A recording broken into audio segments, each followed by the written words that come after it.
review dokternya dong Kak gitu kan. Ramah banget, terus Okay. detail banget kalau jelasinnya. Dari awal pokoknya semuanya. Dari kayak organ-organnya itu pasti disebutin sama dokter Gatot. Jadi mesti Sudah kelihatan sih. Jadi pas akhir itu mesti kalau ditanya dokter Gatot masih ada pertanyaan, mesti nggak ada. Soalnya emang udah detail semuanya udah di anu sama dokter Gatot. Iya sih, keluarga nggak perlu cari-cari pendonor. Iya kan, Langsung. betul Stoknya sih. pasti Pasti ada gitu. Jadi Aman tidak sih. usah khawatir. Oke.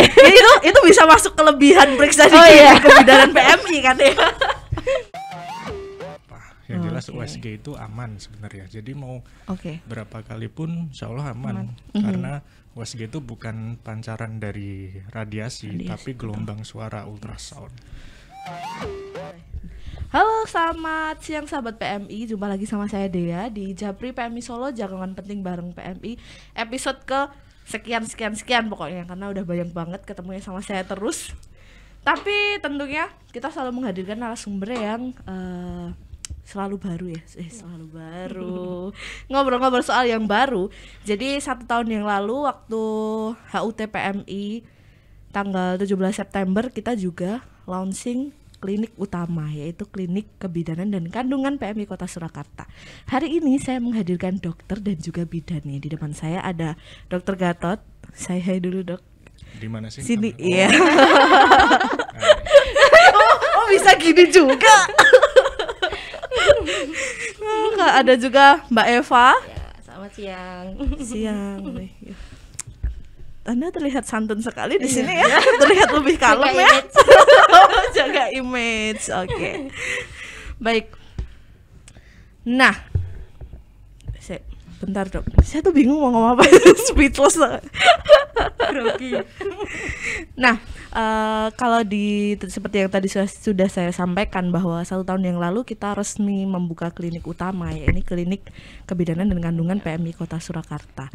Nah, di klinik utama sendiri ini itu melayani apa saja? Siapa nih, Mbak Eva? Mbak Eva. Oh iya. Mbak Eva aja. Oke, untuk di klinik PMI ini ya Mbak ya, kandungan ini kami memiliki yang pertama pemeriksaan USG 2D, kemudian USG 4D, dan juga transvaginal, USG transvaginal, kemudian juga pos SC kami melayani medikasi luka ringan, dan juga itu IUD. Ya, baik pemeriksaan, pemasangan dan juga pelepasan. Seperti itu.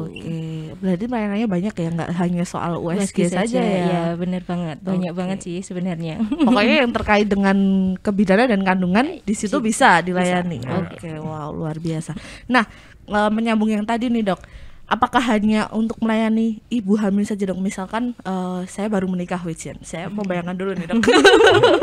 Ada nggak sih program-program yang lainnya gitu, Dok? Oke, yang pertama ya, kebidanan dan kandungan itu ada 2 istilah, kebidanan sama kandungan. Nah, kalau bahasa latinnya ya obstetri ginekologi. Itu obstetri itu kebidanan, ginekologi itu kandungan, penyakit kandungan. Jadi kalau kebidanan itu berkaitan dengan masalah yang hamil-hamil.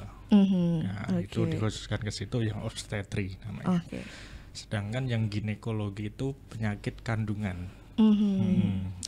Jadi kalau dari kebidanan, obstetri itu tentang masalah kehamilan, bisa dari trimester 1, 2, 3, kemudian pemeriksaan USG 2 dimensi, transvaginal biasanya untuk yang trimester pertama yang belum begitu kelihatan di USG di perut, kita biasanya lewat jalan lahir untuk melihat lebih jelas lagi. Kemudian di trimester kedua, ketiga bisa pakai yang lebih jelas lagi pakai 4 dimensi. Sebenarnya trimester 1 juga bisa kalau mau ada berkeinginan untuk melihat janin dari awal, insya Allah nggak apa-apa.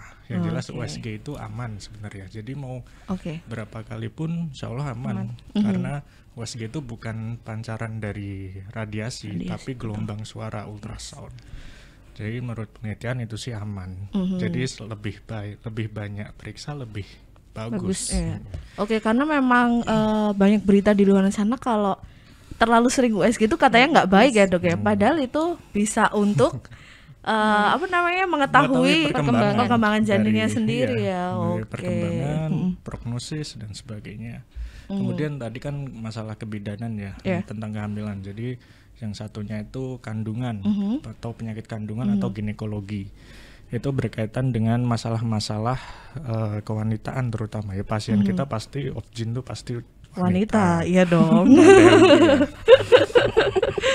Lah itu kita bisa dari masalah menstruasi, kemudian ada kecurigaan apa kista, tumor, atau penyakit-penyakit dari organ kandungan yang lain kita bisa deteksi di sini. Gitu. Wah luar biasa. Kemudian untuk pasien cowok sih ya, kalau untuk program hamil juga bisa, itu berkaitan dengan istri dan suami pasti. Tapi kita hanya biasanya kalau obstetri ginekologi umum itu untuk screening dari pihak suami itu biasanya terbatas analisis sperma. Nah, untuk selanjutnya nanti yang pihak suami kalau ada masalah kita refer ke konsul ke dokter spesialis andrologi gitu. Oh gitu. Wah luar biasa, ternyata promil juga bisa. Kalau belum punya pasangan mau promil gimana? Wah bahaya itu. Bahaya. Halalin dulu lah. Iya. Jangan tiba-tiba promil belum. Jangan tiba-tiba promil. Promah aja ya. Ya Promah tolong sponsorin kita. Nah itu kan tadi Dokter Gata sudah menjelaskan tentang segudang pelayanan yang ada di klinik kebidanan dan kandungan ya, dan menjelaskan juga tentang perbedaannya kebidanan itu apa dan kandungan itu apa. Nah saya mau tanya lagi sama Mbak Eva, apa sih yang menjadi kelebihan dari klinik kebidanan dan kandungan PMI Kota Surakarta? Oke, untuk kelebihannya di kami banyak ya Mbak ya. Banyak banget sih. Bilangnya kelebihan banyak. Jangan tengok saya dong. Saya nggak nambahin ya, banyak ya. Banyak banget sih. Yang pertama soal harga kita mesti lebih terjangkau dibandingkan dengan pelayanan yang lain di tempat yang lain. Kemudian juga untuk USG-nya kita pakai yang lumayan bagus ya Dok ya, bagus. Kemudian untuk hasilnya yang 4D itu kami cetak dengan menggunakan print foto, kertasnya kertas foto. Kemudian juga untuk bisa semuanya juga, kami email. Jadi untuk seperti denyut jantung kayak gitu nanti kita email semuanya. Dan 4D juga nanti dapat untuk yang 2D juga print-printannya. Jadi komplit. Jadi ibunya bisa melihat perkembangannya dari awal semuanya komplit. Pasti mengemaskan banget. Iya, unyu. Dari awal gitu sampai mau menjelang lahiran kan pasti cute banget. Konsultasi ke dokternya gimana? Oh iya. Dokternya juga jangan ditanya. Review dokternya dong Kak gitu kan. Ramah banget, terus detail banget kalau jelasinnya. Dari awal pokoknya semuanya. Dari kayak organ-organnya itu pasti disebutin sama Dokter Gatot. Jadi mesti sudah kelihatan sih. Jadi pas akhir itu mesti kalau ditanya Dokter Gatot masih ada pertanyaan, mesti nggak ada. Soalnya emang udah detail semuanya udah di sama Dokter Gatot. Ya, bismillah mempersembahkan yang terbaik pasien-pasien terutama di klinik utama PMI ya. Idola baru di PMI. Aduh. Kita juga yang paling penting juga ada fasilitas khusus ya bagi pendonor, keluarga donor maupun karyawan di sini juga ada. Dapat diskon dari diskon. Nah, ngobrol-ngobrol soal diskon itu tadi nih. Itu yang saya cari. Selain cari jodohnya dulu, udah di depan mata. Nah, saya juga mau tanya soal tarifnya nih. Berapa sih tarif kalau misalkan kita itu melakukan pemeriksaan di klinik kandungan PMI? Oke, kalau tarifnya nanti bisa langsung hubungi aja ya Mbak ya. Di nomor hotline-nya. Nanti kami jelaskan lebih. Ini ada di bawah sini. Lebih lanjut di bawah sini. Saya melihatnya malah ke atas. Padahal di bawah sini. Ini ada contoh kayak sebenarnya. Apa nanti ini mau sebutkan atau enggak nomornya? Nomornya disebutkan aja boleh dong. Oke, di 082 325 807 770. 082 325 80770. Ya. Oke, berarti kalau itu mau booking juga bisa ya? Iya. Konsultasi pun juga dilayani melalui nomor itu? Iya. Langsung. Luar biasa sih. Tapi kan ini kan kita pemeriksaannya tuh kita ada 2 klinik ya, ada klinik Pratama dan juga klinik kandungan. Nah, kalau klinik kandungan sendiri, apakah melayani pasien BPJS? Saya? Iya dong. Oke, untuk di klinik kebidanan dan kandungan untuk saat ini belum melayani untuk BPJS. Jadi kami hanya melayani untuk umum. Tapi seperti tadi yang disebutkan, kami ada promo untuk pendonor, keluarga pendonor yang masih 1 kakak, kemudian juga relawan dan juga karyawan. Dan Gitu. harganya pun tetap terjangkau ya. banget sih daripada yang lain. Dengan alat yang luar biasa, canggih. Ya. pelayanan yang ramah, dan harganya pun terjangkau. Amin. Amin, insya Allah selalu memberikan yang terbaik kalau kata dokter Gatot tadi. Nah ini saya mau switch ke dokter Gatot nih, berbicara soal kesehatan ibu hamil nih dok. Nah kadang kan banyak nih menyuarakan tentang gender balance alias kesetaraan gender. Nah kesetaraan gender yang paling umum adalah tentang bekerja. Apakah ibu hamil ini boleh bekerja dan apa ada pekerjaan khusus atau mungkin ada durasi-durasi khusus bagi ibu hamil? Pada umumnya ya kalau udah bekerja ya harus setia loyal sama pekerjaannya kan ya. Tapi kan biasanya di tempat kerjanya kan juga ada masa cuti buat kehamilan, itu bisa diperhitungkan. Kemudian tentang pekerjaannya dalam bidang apa sebenarnya nggak ada batasan, kecuali ya di bidang yang berkaitan berinteraksi dengan kimia, bahan-bahan kimia mungkin agak dihindari. Kemudian aktivitas fisik yang berat itu juga sebaiknya dihindari juga. Bagaimanapun juga perkembangan janin itu bisa berpengaruh dari faktor lingkungan juga.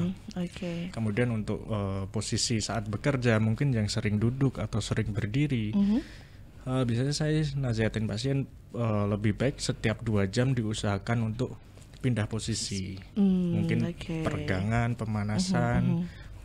Untuk apa gerakan-gerakannya ahlinya ini. Dia instruktur senam dan yoga kehamilan, mungkin bisa nanti lebih detail menjelaskan. Jadi paling nggak itu tiap 2 jam ganti posisi, peregangan. Seperti yang kita ketahui kan makin besar rahimnya, perutnya makin besar, sedangkan di belakang rahim itu kan ya ada pembuluh darah. Dari kaki menuju balik ke jantung itu kadang dipengaruhi oleh posisinya dan gaya gravitasi. Jadi paling nggak untuk memperlancar tetap peredaran darah itu dengan berubah posisi, triknya seperti itu. Berat untuk durasi waktunya bekerja tidak ada ya dok ya? Nggak ada sih, ya mana ada sekarang lebih dari berapa jam sih? Iya sih. Ya kecuali saya kayak dokter ini nggak ada jam kerja. 24 jam standby terus. Kan memberikan yang terbaik dok. Pindah sana pindah sini, bismillah ya gitu. Kecuali kalau jenengan kantor ini kan bisa diatur jam sekian sampai sekian kerja, sekian istirahat. Kalau kayak medis kayak gini kan kadang ada kendala juga sih. Jaga malam itu juga pengaruh juga. Yang jelas setiap 2 jam kalau misalkan kalau duduk bisa ganti posisi. Yang duduk ya berdiri, yang berdiri ya bisa duduk dulu gitu sambil. Tapi kalau sambil berengangan ya. Tapi kalau ibu hamil berdiri 2 jam kan nggak mungkin dok ya kan? Ya mungkin ada yang kerja di pabrik apa ngelipat apa. Ya kita kan nggak tahu juga. Resepsionis apa. Ya harus berdiri terus gitu ya. Nah nyambung ke Mbak Eva nih, perenggangan contoh perenggangannya itu seperti apa sih? Yang ringan-ringan aja yang bisa dilakukan oleh ibu-ibu wanita karir. Ini berdiri duduk aja ya? Duduk aja. Gampang sih Mbak stretchingnya ya. Bisa tangannya lurus ke depan satu-satu seperti ini.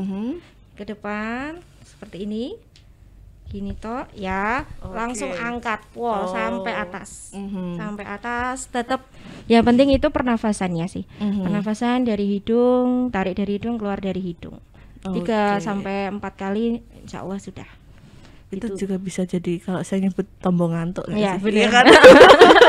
Bisa kan ya? Bahasa Jawanya molet. Iya. Molet. Iya dok, benar molet. Sikat kata molet. Dan itu bisa dilakukan dengan posisi duduk maupun berdiri ya? Iya bisa. Jadi ini tips buat ibu-ibu nih kalau misalkan tiap 2 jam sekali harus ada perubahan aktivitas, ganti posisi. Kemudian kalau yang sering kakinya di bawah kan juga sering ngeluh kakinya bengkak-bengkak kayak gitu. Itu karena gaya gravitasi juga itu tadi dan peredaran darah yang tertekan sama rahim yang membesar. Jadi aliran darah di bawah itu untuk kembali ke jantung normalnya kan cepet gitu, nggak ada masalah lah. Ini kan karena kondisi hamil yang mungkin ada keterlambatan untuk kembali ke jantung. Jadi kadang darah, cairan tubuh itu lebih banyak numpuk di bawah. Di bawah, oke. Makanya kakinya bengkak ya. Oke. Kecuali kalau ada penyebab yang lain lagi, tensi tinggi disertai keluhan sesak, kemudian nyeri kepala, dan itu ada penyakit kehamilan lain lagi yang bisa ke arah komplikasi. Itu butuh perhatian lebih. Dan itu bisa dikonsulkan langsung ke dokternya ya. Oke, wow, luar biasa. Nah, kalau tadi kita sudah ngobrol soal pekerjaan ibu hamil. Pekerjaan ibu hamil ini ya tips lah kalau ibu hamil itu sedang bekerja. Nah, itu kan waktu bekerja. Kalau sekarang seorang ibu hamil kan juga tetap harus menjaga kondisi tubuhnya. Terus salah satu menjaga kondisi tubuh adalah dengan olahraga. Olahraga apa sih dok yang diizinkan untuk yang dilakukan oleh ibu hamil? Ya, olahraga yang ringan, rutin, teratur. Kuncinya itu sih. Ringan, rutin, teratur. Ya, biasa jalan kaki, ringan. Kemudian berenang itu juga bagus. Oke. Terus bersepeda di awal-awal kehamilan mungkin juga masih bagus, nggak apa-apa, tapi ya nggak ngebut-ngebut ya. Itu tadi yang ringan, rutin, teratur, biasanya sehari atau 2 hari sekali 30 menit gitu. Sehari atau 2 hari sekali 30 menit 30 sekali menit melakukan paling olahraga enggak, gitu. ya. Oke. Sebaiknya sih itu. Yang ringan-ringan aja Mungkin ya nambahin berarti Mbak ya. Eva. Mau nambahin Mbak Eva olahraga apa? Yoga juga bagus. Yoga Yoga. namanya prenatal gentle yoga. Itu yang khusus untuk ibu hamil. Ada pose-pose khusus. Jadi katakanlah si ibu hamil ini ada keluhan untuk di bagian pinggang. Nah, kita nanti ada pose yang khusus untuk mengurangi rasa ketidaknyamanan di pinggang. Kemudian juga posisi. Kadang kan ada ibu hamil yang masih sungsang ya, Dok ya. Masih sungsang gitu di usia maksimal 34 minggu. Nanti kita ada posenya itu digunakan untuk supaya kepala bayi ini turun ke bawah, masuk ke panggul gitu, ada juga. Oke, berarti banyak gerakan-gerakan yang bisa dilakukan ya sebenarnya ya. Asal tadi ringan, rutin, teratur. Wow. Oke. Tapi kalau ngobrol-ngobrol soal kehamilan nih dok, bisa nggak sih dok seorang ibu itu memantau kapan nih babynya bakal lahir gitu? Ya itu tadi, ya? kita ada trimester 1, 2, 3. Mendekati trimester 3 kita ada bilang ada preterm, aterm, ada postterm. Biasanya kalau preterm itu 37 minggu ke bawah. Kalau biasanya awam kan patokannya bulan ya. Lah kalau di medis sebenarnya minggu. Jadi kurang dari 37 minggu itu bisa dikatakan preterm atau prematur. Oh, prematur. Kemudian 37 sampai 40 itu aterm. 37 sampai 40 itu masa-masa yang bagus untuk lahiran. Kemudian 40 ke atas itu biasanya postterm atau postdate. Lah itu udah lewat waktu. Lah yang disebut dengan HPL, hari perkiraan lahir itu pas di 40 minggu. Jadi di 40 minggu itu kita ada batasan paling enggak bisa kurang 2 minggu atau lebih 2 minggu. Tapi gitu. Ya tetap kita harus evaluasi juga dengan keadaan janinnya yang lain, termasuk kondisi ibunya juga. Jadi tidak serta-merta 41 minggu, 42 minggu itu pasti masih aman juga belum tentu. Makanya perlu pemeriksaan rutin. Trimester 1, 2, 3 lah. Kalau trimester 1 bisalah sebulan sekali. 2 ya 3 minggu sekali. Kalau mendekati mau lahiran ya saya sarankan ya seminggu atau 2 minggu sekali, tergantung nanti hasil pemeriksaannya seperti apa. Berarti semakin mendekati tanggal lahirnya itu kalau bisa semakin sering konsultasi dengan dokter ya. Oke. Ya, diagnosis atau keadaan sewaktu hamil tuh bisa berubah cepat. Kita nggak bisa, ya kita bisa memprediksi. Tapi kalau bila ada komplikasi tertentu yang tiba-tiba itu muncul itu juga bisa terjadi gitu. Jadi berarti bisa ada kemungkinan seperti itu dong? Ada kemungkinan dari trimester 1-2 dia aman, mau lahiran baru timbul gejala yang gawat gitu bisa jadi. Makanya itu yang trimester ketiga ini lebih rengket kontrolnya gitu. Di samping itu kan kita bisa memantau ya. Ya kita pantau, kita kalau di sini saya periksa dengan aliran darahnya, tali pusatnya seperti apa, di otaknya seperti apa, organ-organ lain gimana, kira-kira ari-arinya masih bagus atau enggak, air ketubannya masih bagus atau enggak, ada lilitan tali pusat atau enggak. Biasa sih ya seperti itu. Seperti itu ya. Kita perlu periksa lebih teliti di menjelang kelahiran itu Ya. berarti perlu pemeriksaan yang lebih teliti ya dok ya, karena itu tadi kondisi janin tiba-tiba kadang bisa berubah secepat itu ya. Wah luar biasa. Kira-kira nih dok, ada nggak sih makanan atau vitamin apa yang bisa dikonsumsi untuk ibu hamil biar tetap happy kiyowo? apa itu bahasa apa itu? Itu bahasa BTS. Iya. army nih. Ya pada dasarnya kalau saya sih patokannya selama ibu yang hamil ini nggak punya riwayat alergi atau riwayat sakit, terutama ya berkaitan dengan metabolisme, riwayat tensi tinggi, gula darah tinggi gitu, kalau nggak ada itu semua ya saya patokannya yang penting kalau pengen apa-apa nggak apa-apa, insya Allah nggak apa-apa, bagus. Yang penting nggak sering-sering, nggak kebanyakan. Jadi boleh lah. Ibu hamil pengen durian ya oke Ya berarti boleh ya. Nggak apa-apa. Asal dia nggak ada alergi, nggak ada riwayat sakit yang lain, nggak kebanyakan, nggak sering-sering. Makan sate kambing oke aja, nggak apa. Kalau orang Jawa bilang tuh tombo pengen ya kan dia. Ada nanti ngiler katanya. Iya kan. Itu mitos atau fakta?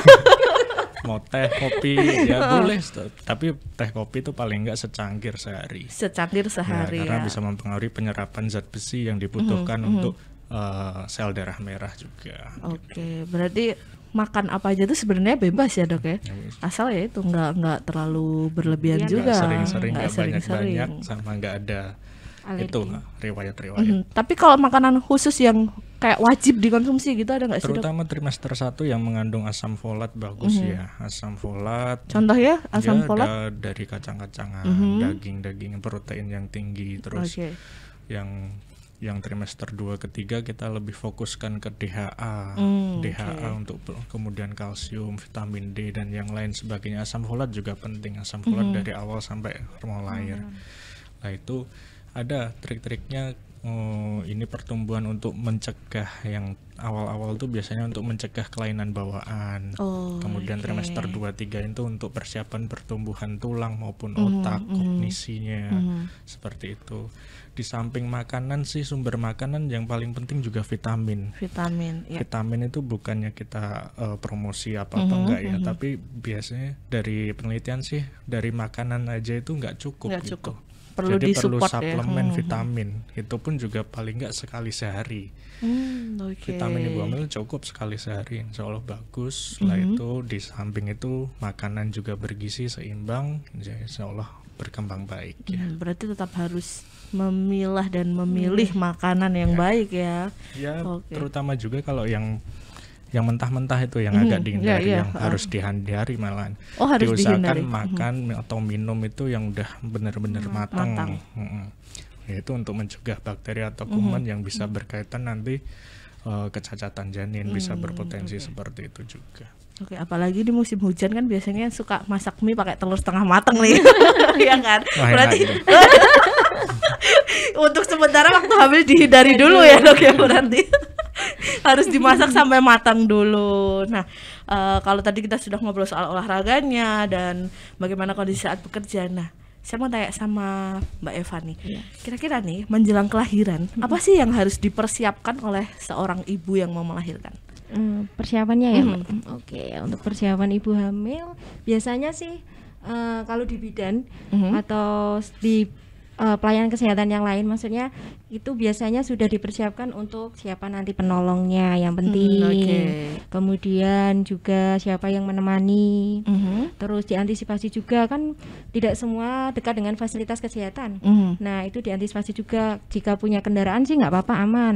Tapi kita juga harus memikirkan nanti ada nggak kendaraan yang membawa ibu hamil itu ke tempat fasilitas kesehatan. Kemudian juga yang penting juga untuk darah. Cek HP, kalau HP-nya kurang juga untuk siap-siap nanti pendonornya siapa, atau mungkin dari keluarga atau sudah menghubungi PMI seperti itu juga harus dipersiapkan. Tapi kalau di PMI nggak perlu, keluarga nggak perlu cari-cari pendonor. Iya kan, betul sih. Pasti ada gitu. Jadi tidak usah khawatir. Itu bisa masuk kelebihan periksa di kebidanan PMI kan ya. Terus kalau mau nggak ada kendaraan tinggal panggil Halo, ambulan gratis. Ambulans, iya. Ih, Bener kan? bener banget sih dokter Gatot ya Allah. Saya tuh gak kepikiran loh tapi dokter Gatot Mau nggak cek sih lab gitu. laboratorium klinik juga. Ada. Oke. Seperti itu. Itu sebenarnya kita tuh Semua udah include semua semua ya? sih, udah ada kan tuh sebenarnya. Jadi buat ibu hamil yang mau melahirkan nih nggak usah repot-repot cari kayak gitu karena di Di kita sini ada semua. Oh, luar biasa sekali, ternyata kita fasilitasnya selengkap itu ya. Iya. Nah, oke, terakhir nih dok buat closing, ada nggak yang mau Ya udah disampaikan? terakhir ini. Loh, Cepet ya dok, cepet ya. kira-kira ada nggak sih dok yang mau disampaikan untuk teman-teman wanita di luar sana? Oke. Wanita jangan lupa jaga kesehatan. Ya apa sih? Ya di sini kan ya kalau saya ya, utamanya kan di bidang obstetrik ginekologi ya. Silahkan bagi ibu-ibu maupun mbak-mbak, nona-nona, nyonya-nyonya ya yang ada keluhan baik itu hamil ataupun nggak hamil berkaitan dengan kesehatan reproduksi, silahkan bisa berkunjung ke PMI Klinik Utama Kebidanan dan Kandungan PMI Kota Surakarta, buka setiap hari. Lah jadwalnya tadi belum ya? Oh iya, Oh iya. belum ditanyakan. Setiap belum. hari tadi. Iya, Setiap hari. setiap Setiap hari. hari Senin sampai Sabtu. Oh, iya. Ada Minggu pagi. tutup, Minggu tutup. Minggu Ya. tutup Minggu tanggal hari merah besar tutup. Hari besar tutup. Ada pagi, Oke. ada sore. Nah, itu untuk kontak lebih lanjutnya kan bisa Ke di nomornya IG, tadi, hotline. nomornya Oh, tadi oke. atau IG di sosmed kan di bisa. PMI juga. Oh iya, PMI always on Surakarta. 24 jam. Nah, itu di situ bisa dilihat testimoni juga banyak. Ya alhamdulillah responnya juga positif. Positif, Terima ya. kasih sekali atas pasien-pasien yang sudah percaya pada kami. Insya Allah kedepannya tetap kita optimalkan pelayanannya ya. Wah, luar biasa sekali. Kalau dari Mbak Eva mungkin mau menambahkan Apa ya? tik tuk. Ya itu ya Mbak, tambahan ya untuk ibu-ibu nona-nona lah, nona-nona yang saya terpanggil Nona ya. nih. Jangan takut lah untuk periksa. Kadang kan takut wah kok belum nikah kok udah ke kandungan. Nah, itu salah sih sebenarnya. Yang apabila mau menikah seperti saya sih ya dok, curhat dikit. Saya sebelum nikah itu hamil 3 bulan itu udah periksa. Oh, enggak dong. Amin. Amin Mas, bukan hamil. Amin 3 bulan itu udah periksa, cek, kemudian juga udah minum vitamin seperti tadi yang disampaikan dokter Gatot, asam folat itu saya konsumsi sebelum saya menikah itu udah konsumsi. Ya bagus itu Gitu sih, kan ya, Dok, ya. kamu bidan jadi punya pengetahuan Iya, untuk Dok, ya. mempersiapkan kehamilan ya. Jadi yang mau periksa USG atau konsultasi itu nggak harus sakit. Namanya Oh, oke. obstetrik ginekologi tuh kandungan tuh nggak harus Harus sakit. sakit ya. Kan hamil kan nggak sakit sebenarnya. Hamil kan anugerah ya. Hamil sakit enggak? Iya. Enggak. Enak banget, enak banget. Makanya ada rencana yang kedua, ketiga. Iya kan yang dinanti-nanti kan. Iya, betul. Ya, itu kadang saya curhat sedikit Iya. juga nih ya. Dulu waktu saya pernah periksa ke dokter Gatot kan, itu pertama kali saya takut banget loh dok. Pasien juga. Pasien juga saya. Tapi ya, Ya, bagus itu aware tentang permasalahan reproduksi, persiapan untuk besok mau menikah itu bagus. Bagus. oke, berarti untuk nona-nona yang mau Monggo. menikah tuh bisa ya dok ya? Monggo. Bisa. Oke. Monggo. Dokter Gatot selalu terbuka. Ini nanti di ruang periksa nggak cuma sama saya loh, Iya. tapi pasti Iya. ditemenin sama bidan cewek gitu. Oke. Berarti nggak usah apa namanya sungkan-sungkan Enggak. juga ya, langsung aja ya. Langsung, iya. Oke. Wah, luar biasa ini. Jadi buat teman-teman semuanya, baik itu nyonya-nyonya ataupun nona-nona, oke, yang memerlukan pemeriksaan atau mau konsultasi atau promil atau apapun yang terkait dengan kebidanan dan kandungan, bisa langsung datang ke Klinik Utama PMI Kota Surakarta ya, Klinik Kebidanan dan Kandungan. Banyak yang nanya nih tempatnya sebelah mana? Tempatnya ada di depan ya, di dekat Paling depan. paling depan itu sudah ada pelangnya Plakanya besar gede. banget itu. Pokoknya kalau ada keluhan apa-apa atau enggak hanya keluhan ya berarti ya. Ada yang ingin dikonsultasikan atau apa, bisa langsung datang dengan menghubungi nomor yang ada di bawah, Bawah ini. Bentar, iya, udah muncul nih. Oke, gitu dulu podcast kita pada hari ini. Sampai jumpa di Japri PMI Solo selanjutnya. Dadah. Terima kasih.